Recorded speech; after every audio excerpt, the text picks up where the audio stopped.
What's up, guys? BD here. I'm in Evan Rachel Wood's house. First of all, thank you for having us. Thank you for coming and rocking on the chairs. And you have the coolest house. Thanks. The Nintendo setup? Oh yeah, I'm pretty serious about old school Nintendo. Nintendo 64, NES, Super Nintendo. I'm more old school. I respect. I have a GameCube that's as dated as I can get. I couldn't find anything. Stopped. Okay. It's so weird. We can put them all together and we'll have a Nintendo party. Anyway, we're here. We're going to talk about a lot of things. We are going to talk a little bit about Westworld, but we'll save that for the end in case anybody hasn't watched it yet. You won't hear any spoilers or anything from the end of season 2. I don't know him anyway. But I do want to talk about music because just the other night you were at the Basement East in Nashville. I came out to the show. It was Evan and Zane. It was the coolest. Like, you guys were awesome. You're so talented. And this was the first I actually had heard of that. And John Mason, who was our producer on the show, had me come out, and I was like, dude, I have to go see this. And he was right. It was amazing. Thanks. So is this like, you guys do this? Like, you guys go around?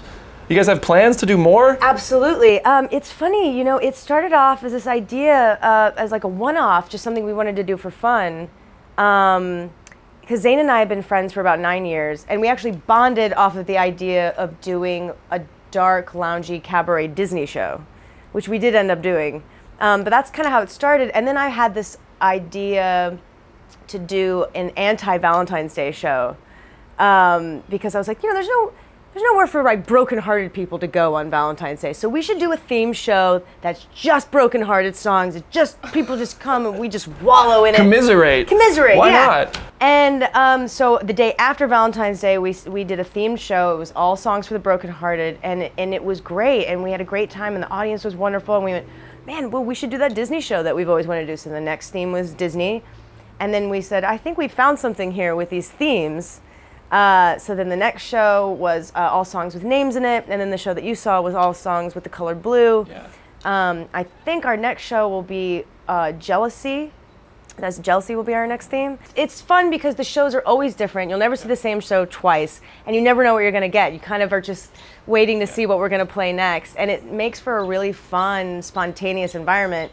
Oh, we also only allow ourselves one night of rehearsal. That's what I was going to say. That was my next question. You guys rehearse the night, like you plan the whole thing the night before and the day of, and there's very little really time to get to know the songs. Yeah. Well, luckily, I mean, like we'll make a playlist, like we'll know what songs we're going to play, but us actually in the same room together, working on the arrangements and rehearsing the songs, that's only one night, and it's usually the night before the show. Because we like that, we like the spontaneity, and we like, you know, sometimes we mess up, sometimes we improvise, sometimes Zane will look at me and go, should I solo here? I'm like, yes, go. So I think it gives the show a really good energy, and the crowd really seems to love it. It's almost like you're sitting in on a really heightened jam session. That's insane. That's insanity. I mean, respect to you guys, because you guys killed it. The show is so cool. It's a testament to how talented Zane is, and the talent that we bring up on stage. We usually always kind of have a new person come in and sit in and jam on something. Yeah. So yeah, it was cool. It was cool. So, I mean, does singing and acting, does those two kind of go hand in hand for you? Do you see any similarities in preparing? Because, I mean, you've done a movie where they did go hand in hand. Mm-hmm. So, do those two ever kind of overlap for you? Sometimes, but I do feel like I bring a level of performance to singing. And when I don't even think I do it on purpose, but I feel like, hey, there's Zane. What's up, Zane? He's been staying in my guest house because we were performing. He's amazing. He is amazing. He's one of the best guitar players alive right now, and he's just hanging out in the guest house. Sorry. No, you're fine. You're fine, dude. You're fine. Thanks for stopping by. You got it. Zane Carney, everyone. Ladies and gentlemen. Here's the thing. Come on in. Oh, I thought you were gonna give me a hug. You have to like talk to my chest. Guys, here's the thing. America, more like Here's the thing, America, more like America, and I'll be here all week. Have a great life. Okay. Zane. All right. That's it. The best part of the interview. I was just kidding. Wait, I don't actually want to be in an interview, but now I kind of do. Hi. This man is so talented, guys. I was at the show. You guys were amazing. Thanks. We're talking about us. About us, really? Yeah. Should I have dressed up in a cool way, or is this okay? You look pretty cool. What do you mean? Thanks, guys. Which show? I couldn't pull that off. The one that we did, the blue one. Yeah. Tuesday night? Yeah. 2 days ago. Thanks for coming to that. Dude, that was thank you for having me because it was awesome. I'm totally accidentally crashing your interview. Yeah. But wait, we're talking about singing songs. And we were talking about acting and singing together, and I was saying I think there's a level of like drama and performance that comes with our shows because we were both actors. Mm-hmm. Yeah. Washed up child actor. Up top, but not washed up. My mom hates when I say that.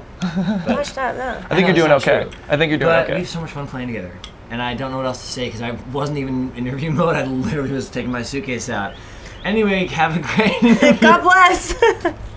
Like we were just saying, some of the best moments are improvised. We were just so this saying that. Yes. And that is true. We do a lot of that. I also want to say that just now I saw the key holder up there with the Mario or the Zelda.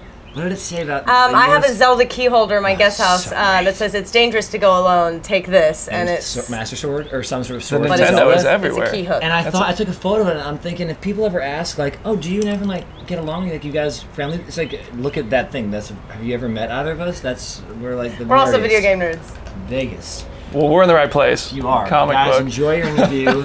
Try the veal, it's great. Don't try the veal, vegan isn't cool. All right. Okay. See you guys later. So that's Ladies and gentlemen, Zane Carney. Zane Carney, everyone. Oh God. That's basically what rehearsal's like. Amazing. Is it a little more manic? Amazing.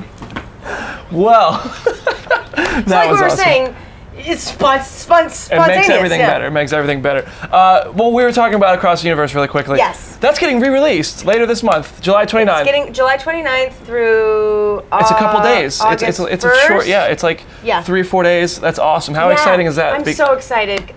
You know, there was a lot of things that happened the first time it was released, and we all kind of felt it didn't get the support that it deserved. But then it grew into this kind of cult classic. And we thought, you know, we should re-release this so that it kind of gets its due. So yeah, it's coming back out. I'm really stoked. It's 450 theaters across the country, I think. That's amazing. And if it does well, then they're gonna do wide release. So get into the theater. And what's funny is that I put up a little Instagram story from the show on Tuesday night. And more so than people saying I love from Westworld, I got I love Across the Universe from like a whole bunch of my friends.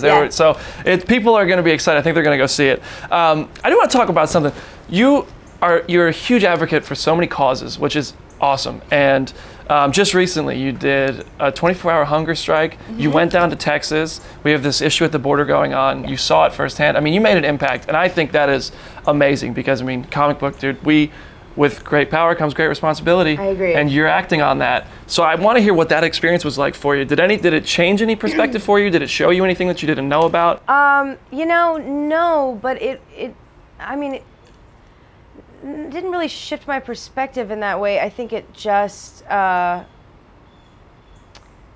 don't know. I feel like we're living in an age where it's really hard to find good information, and there's so much mistrust with information. And with something like this, when the stakes were so high, I just thought, well, you know, Texas is a 3-hour plane ride. I have the means to do this. If I want to know what's going on, I should just get on the ground and start asking around and talk to the locals and talk to the people at the shelters and see what's really happening. And it confirmed a lot of things that I had already felt, but it also made me realize that there were things that I could do, and a lot of information was being withheld about what actually we can do and places that you can donate, and you know, you can actually go and hang out with the kids, and not actually in the detention centers, but there's places that they go when they come out of the detention centers, or when they're being held while they're being processed, or right before they're going to be deported. And like, if you want to go and be with the people, you can do that, and if you want to give them supplies, you can do that. But I want to go back because there's so much more to be done and to learn. And I could only be there for a weekend. But it was crazy. We were at the detention center in McAllen right when Elizabeth Warren walked out. So we got to get her testimony like firsthand. We're standing right next to her when she was talking to reporters, and she's amazing. Oh yeah, and the 24-hour hunger strike it's funny. It is amazing how people can, you know, find any reason to kind of make fun of you, or if they don't believe in your cause, you know, make you seem really dumb. But the 24-hour hunger strike was a part of a prayer circle. And it's kind of like a ritual, and it was to pay homage to Cesar Chavez, who used to fast with Robert F. Kennedy. And the Robert F. Kennedy Human Rights Center holds these hunger strikes. And you get this eagle medallion, and you fast for 24 hours, and then you give it to somebody else, and they fast for 24 hours, and then they pass it on, they fast for 24 hours. So it turns into a 24-day hunger strike. But it's not like we're not eating until we get our demands.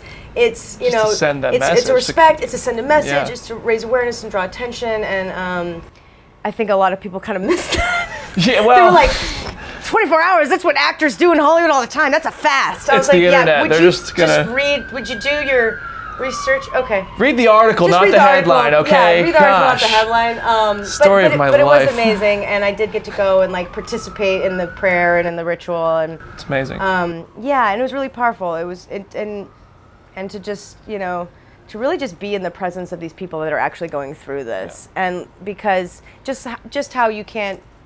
So a really weird like comparison, but just how it's very hard to watch a concert on video. It's like, dude, you had to be there. You had to feel the energy in the room. You had to. It was a completely different experience. And Makes it's sense. like that when you go there and you are looking into the eyes of a terrified parent or a sick child, and you feel it, and you feel so human and connected, and it makes it more sad, that's for sure. But it did give me hope in that there's a lot of people doing things and taking notice. amazing. Yeah, And we just have to keep the heat on. Yeah, and people, I mean, everybody's watching. I mean, you can check out Evan's social media channels, because I know you post a lot of links and you share a lot of things on these the where people hashtag can get Evan, involved. Yeah, the hashtag Evan in TX had a lot of information of what you can do and how you can help and donate and stuff. Yeah, so. people, I definitely encourage you guys to get involved. I think I have so much respect for what you're doing. And I don't want to keep things heavy, but I have one more thing I want to talk about. And it might be easy for me to think this, because I'm like, I'm just talking about entertainment, I'm talking about movies, I'm talking about TV, and I feel like we're at a point where women in film and television are getting more involved than ever. They're directors, they're starring. You're at the forefront of it as a strong female character on HBO every Sunday night. But I saw that just recently you said that you were shut down from directing something that you've been working on. I think that's crazy. Those are things we're almost not even hearing about anymore. Yeah. Maybe people aren't talking about them, but obviously they're still happening. I also have a really big mouth, and like people know this about me, and like I just will not stay quiet about things. I'll be like, hey, so just so everyone knows, this is what's happening. And I brought that up, and it was not out of a sense of entitlement or like, I can't believe no one's giving me money to make my movie. That's because how I'm a I genius. caught it. I was like, this Evan, I'll tell you know, no, I'm it just was kidding. really, I just wanted people to know, because everyone kept saying, why, people kept asking me, why aren't you directing, why aren't you writing, why aren't more women making films? And I wanted to be like, well, it's not for lack of trying, like we actually are. And like, I've actually been trying to get a movie off the ground for a couple of years that's got 4 female leads, women of color, LGBT, female writers, female director, and we can't get any headway. And everyone's like, well, you know, maybe the idea's not that good. I'm like, or like, or people just aren't getting it because the rooms that you're pitching to aren't very inclusive. And what I learned by pitching for 2 years is that a lot of those rooms are the same. And I'm not saying like all white men are bad and terrible people, but if it's only white men in the room, chances are that everyone's not going to get what you're selling, and it's not their fault. It's just like you have not had the same experiences, and we're not really going to meet totally eye to eye on this. Some people got it and some people didn't. But I did so notice. So it starts at the top then. I mean, we're seeing the money people. Right. It starts all the way at the top, and that's where we have to get even more inclusive. The creatives are really into it, and then you get to the money people, and they want to know how they can sell it. And I have noticed that there's a certain level of mistrust with women, especially young women, in their visions and in their brains. And you know, you can sit there and say how great this is going to be till you're blue in the face, and you can say, you know, I've got 25 years of experience. I've been doing this since I was a kid. All I know is film. I've worked with some of the best directors ever. I've got all this amazing crew that have signed on, this cast that's signed on. They all believe in it. Like, what am I doing wrong? I've got a letter of recommendation from J.J. Abrams.